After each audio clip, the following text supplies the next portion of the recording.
Hello, I'm Fleur Johns from the University of New South Wales in Sydney, Australia. And I'm Caroline Compton from Western Sydney University. And we're here today to talk to you about our article recently published in Regulation and Governance as part of a special issue on algorithmic regulation, entitled Data Jurisdictions and Rival Regimes of Algorithmic Regulation. So we're basically making two arguments in this piece. The first is that digital platforms are norm-making machines, that users, when they engage with a digital platform, imbibe norms and normative regimes that are embedded in the formatting and pre-processing of the data that is assembled in that digital platform, and that those norms and normative regimes are often in conflict, that they are often composites of fundamentally incommensurable normative regimes. The second argument, however, is that this normative conflict that is embedded in digital platforms is often difficult for a user to detect because it tends to get smoothed over in the frictionlessness of a digital interface.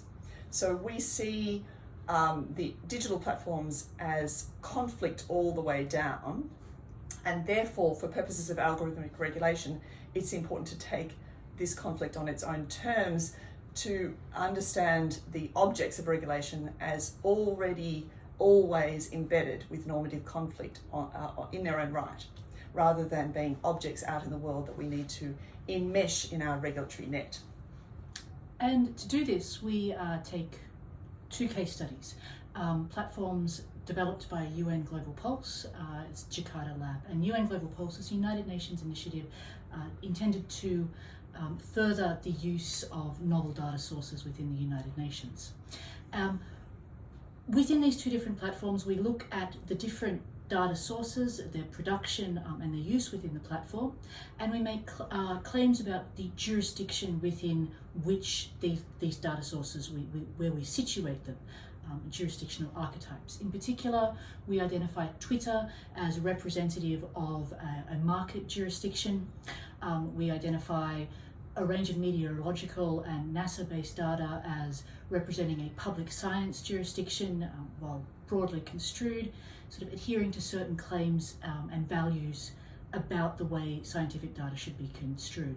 And finally, we draw on a humanitarian jurisdiction that we identify as arising from UN Global Pulse's situation within the United Nations and its function and purpose.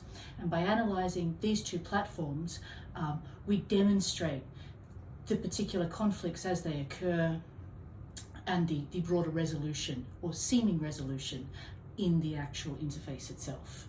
So we hope you enjoy the article. Feel free to get in touch if you read it and want to engage with us about it. Our emails will be on this slide. Thanks for listening.